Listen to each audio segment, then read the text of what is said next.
Marco Balducci, bonjour. Bonjour. Vous êtes le CEO de Nood. Nood qui a récemment lancé la construction de l'atelier Counor à Bordeaux, un quartier qui se veut un démonstrateur d'une régénération urbaine durable. Est-ce que vous pourriez revenir sur la genèse de ce projet et sur la typologie de cet actif? Oui, l'Allée Nord, c'est en effet un projet sur la ville de Bordeaux, dans les quartiers Nord. C'était un ancien supermarché qui a plus de 30 ans de vie, avec un grand parking à disposition. C'est la classique boîte à chaussures avec parking minéralisé, comme on a conçu la grande distribution il y a 30 ans, il y a 40 ans. Aujourd'hui, il fait partie des études qu'on mène pour la transformation des sites commerciaux en quelque chose de différent, quelque chose de plus pérenne, dans laquelle il y aura toujours le commerce, mais en même temps en utilisation différente des mètres carrés, en façon plus intelligente et en façon plus dynamique, avec l'utilisation d'un mix d'usages complètement différent. Cet site, on avait aussi la chance de pouvoir lancer la demande de permis en temps bref. Donc, on a commencé en 2019 et aujourd'hui, on a mis exactement aujourd'hui à 11 heures, on a planté les premiers arbres de les chantiers. Maintenant, ça s'appelle de planter les premiers arbres par la première pierre. Et donc, on a lancé les chantiers sur les parkings aujourd'hui. Le projet, il naît de l'idée de réunir avec en place centrale, à la place des parkings, les deux parties des quartiers qui sont coupées aujourd'hui par les supermarchés et son parking, de mettre les parkings au sous-sol, de redonner à la ville de la terre pleine et donc les projets sur un hectare. Il y aura les 22% de terrain qui sera remis en plein terre avec de la végétalisation pour contribuer à les défis planétaires qu'on a tous aujourd'hui, avec l'ambition de diminuer les degrés sur place de 1 degré quand il sera complet. Il y aura toujours un supermarché, mais qui sera positionné ailleurs dans l'interne de l'hectare, avec 87 logements, de laquelle plus de 20 ans logements des publics, donc du logement, comment ça s'appelle, les logements Accession libre? accès libre, exactement.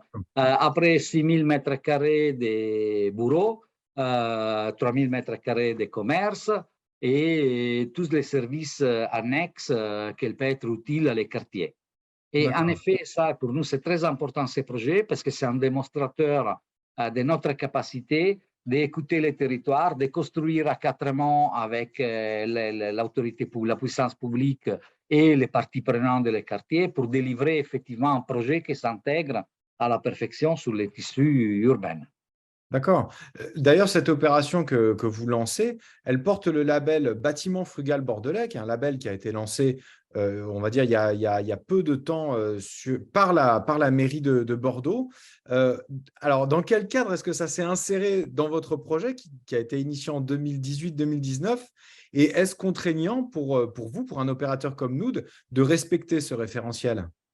Alors, oui, comme vous savez, le label sera obtenu une fois délivré les logements, naturellement, mais le projet il doit contenir tous les éléments pour permettre de pouvoir demander ce label. Il est intervenu qu'on avait déjà lancé le projet. On avait beaucoup de conditions qui étaient déjà atteintes avec le projet en soi-même quand on l'avait conçu. On peut dire qu'à les 80%, on répondait déjà les besoins de ce label, la biodiversité, le fait d'avoir des terrains en plein terre, de construire les bâtiments selon certains principes de frugalité, de recyclage des produits, etc.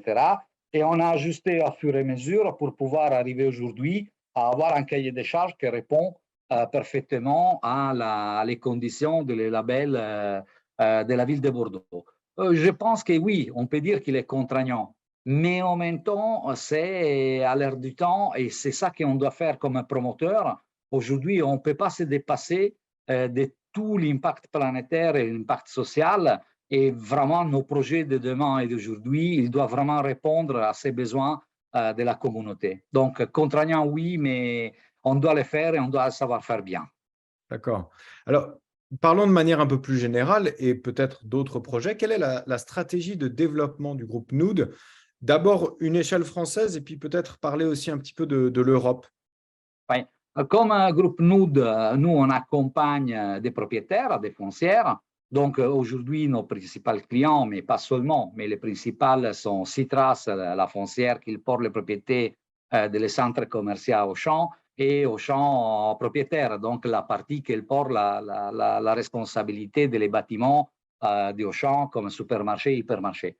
Aujourd'hui, notre stratégie, c'est effectivement d'étudier sur tous les sites s'il y a des possibilités de transformation. Après, sur les papiers, tout est faisable. Tout il peut être transformé et tout il peut avoir un nouvel projet et un chemin de site. Mais c'est évident qu'après, on se doit confronter à la réalité, les PLU, la possibilité de demander des permis, effectivement avoir un projet qui tient la route dans les points de vue aussi économiques, naturellement. Et donc, on donne priorité aujourd'hui à la transformation des sites dans lesquels on peut faire de preuves de transformation et des sites. Aujourd'hui, en France, on porte 27 projets de transformation un peu partout autour de la France, que ce soit Bordeaux, que ce soit l'Île-de-France, que ce soit l'Hauts-de-France, que ce soit dans la zone strasbourgeoise. Donc, on a vraiment beaucoup de projets de transformation en cours. Et pas seulement, on profite aussi des réserves foncières que les propriétaires ils ont pour imaginer des transformations aussi pas seulement commerciales, mais effectivement la transformation des friches qui méritent d'être transformées complètement. Un exemple sur l'île, c'est la Maillerie, que c'est un nouveau quartier qu'on est en train de terminer, dans lequel ils étaient anciennement des bâtiments industriels au service de la logistique et d'autres choses, et qui aujourd'hui est devenu un quartier composé de logements, maisons familiales, commerce, studentat, etc. Donc, vraiment la capacité de transformer les villes de demain. D'accord. Marco Balducci, merci pour cette vision globale. Merci aussi de nous avoir livré cette stratégie de développement pour le groupe Nood. Et j'espère à très bientôt sur BITV. Merci, à bientôt.